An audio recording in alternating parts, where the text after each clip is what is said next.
Hey guys, Mechanic Phil here. I'm gonna go ahead and show you what I'm doing today. I have replaced the brakes on this right side of this 2006 Chevy 1500 4x4. I'm gonna show you what I got. So this is what I'm working with. I've already done the right side. Got it all good to go. So we're gonna go ahead and go around to the driver's side and we're gonna get started. We're gonna go over a few things that had issues with, what I noticed originally. One of the main things is this rotor was the wrong rotor. This truck has front disc, rear drums.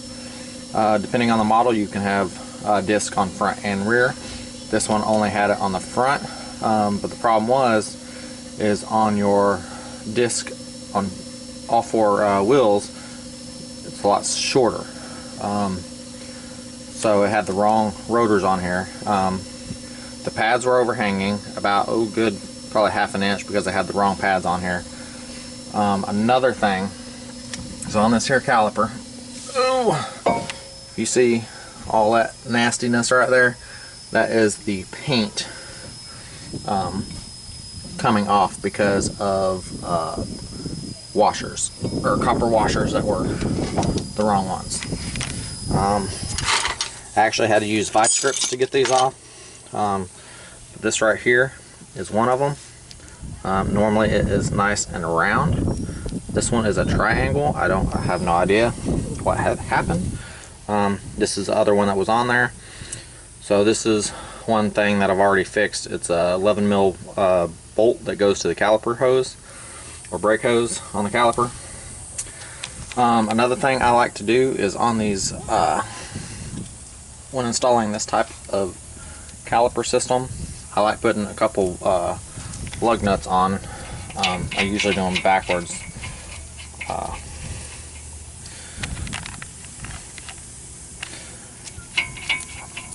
It just helps seat the rotor on there, makes things go a lot easier.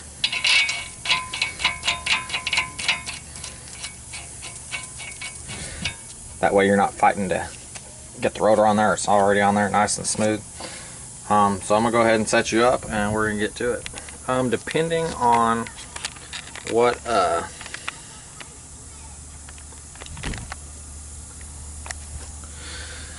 depending on if you don't have room up here, or if you have coils, I usually use one of these hangers to hang my caliper,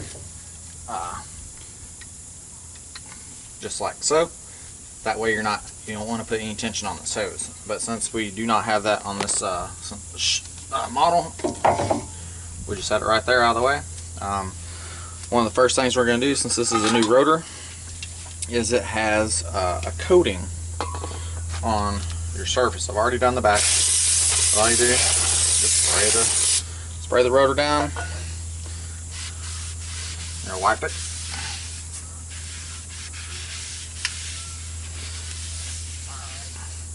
Another issue that this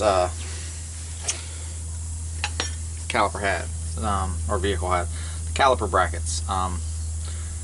These use these little stainless steel slides, and this is actually the second time of me doing this because it was just too dark last night to make a video. So you got these little slides. On this side, one was completely broken. That's no good. And then on this one, these little tangs right here are all messed up. So we are going to go ahead and get started. So on the older versions, one of the things you needed, or old versions, you don't have these little clips. It was just metal on metal. Take a wire brush, clean it all up, add a little grease. That just helps it slide so it don't freeze on there. One of the other things you want to do, which I've already done, is you got your slide pins right here. This is kind of what helps your pads wear evenly. All you do, which I've already done this one, pull it out,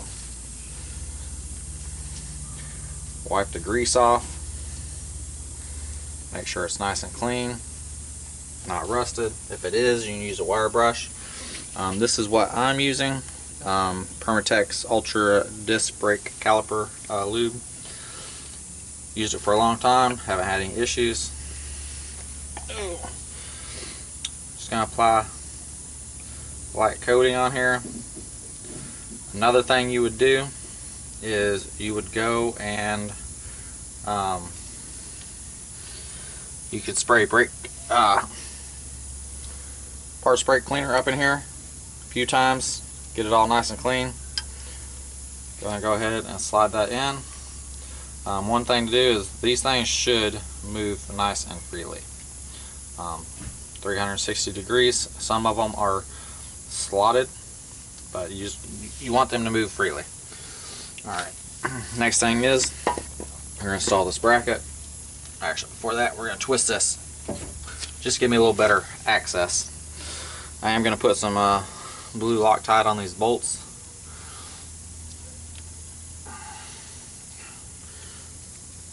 If I can get the cap off, that is. Put a decent amount. Ooh, there we go.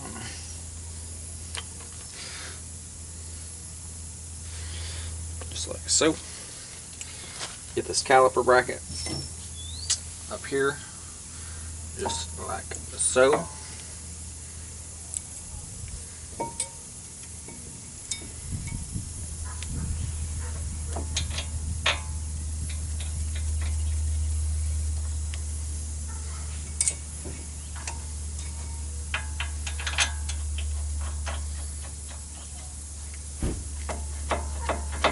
Alright, we're going to go ahead and hit it with the impact.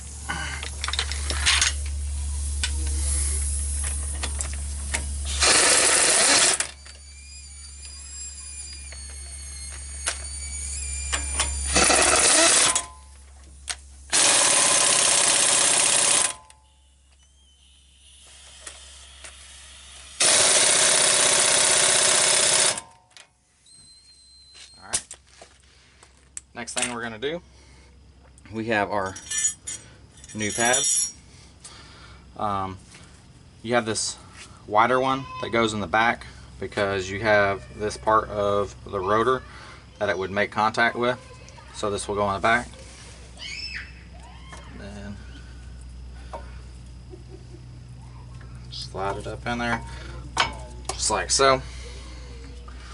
Then you have the rear or the front outer pad.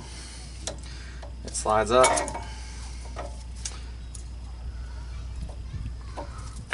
Just like so. Next thing we're going to do is we're going to put this caliper on, but before we can do that, because these pads are worn, your caliper pistons are pushed out a little bit. So what I like to do, they can make a special tool. All you do, take a C-clamp or two, and when you do this, it's going to push the other side out. So what I like to do one side, I'll pull the other one off. I like to grab another either C-clamp or clamp, squeeze this on, and then I'll take the other clamp, put it on here, and then squeeze this one in. They should go in nice and easy. You shouldn't, if you have excessive force, you got something wrong. It's probably corroded inside, and it's not letting those pistons compress. So that's where you'll have a stuck caliper or freezing caliper. So now that we have those on, we go ahead and flip it over. One thing you want to look out for is you do not want this hose twisted. This one is kind of hard to do, but some vehicles you can. You just want to make sure that this is nice and straight, because it can kink the hose, which is not good. I'm going to push in on our slide pins.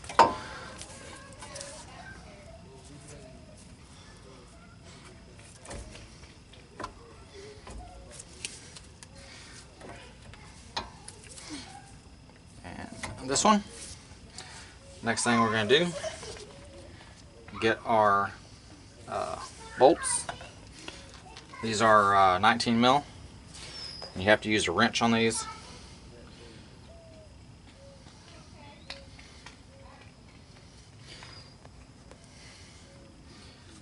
Go ahead and get it.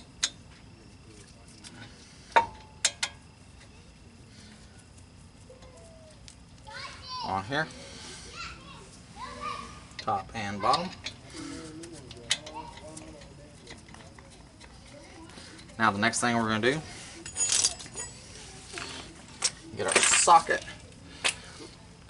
that we need, 19 mil.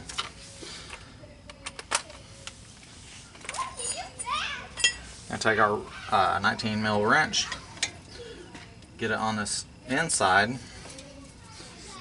and then we can go ahead and impact it on.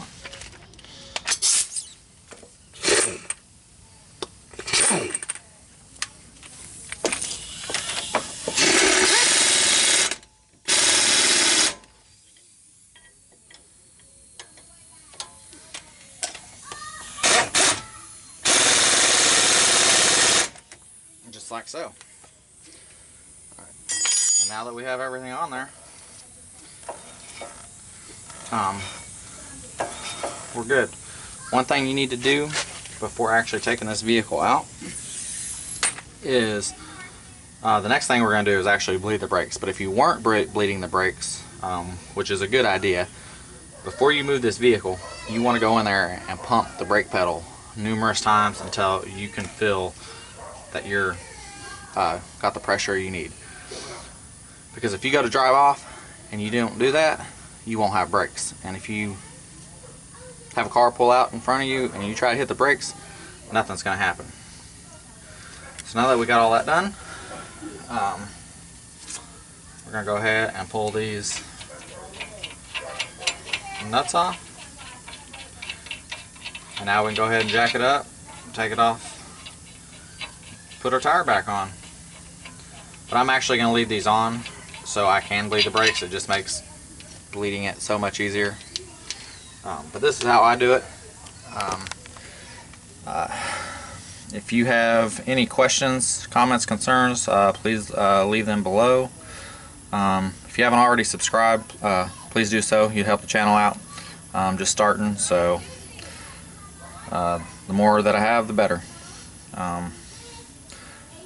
Doing this so you guys can get some ideas on how to do things. You know, there's more than one way to skin a cat, and this is just how I'm doing it. I haven't ever had any issues.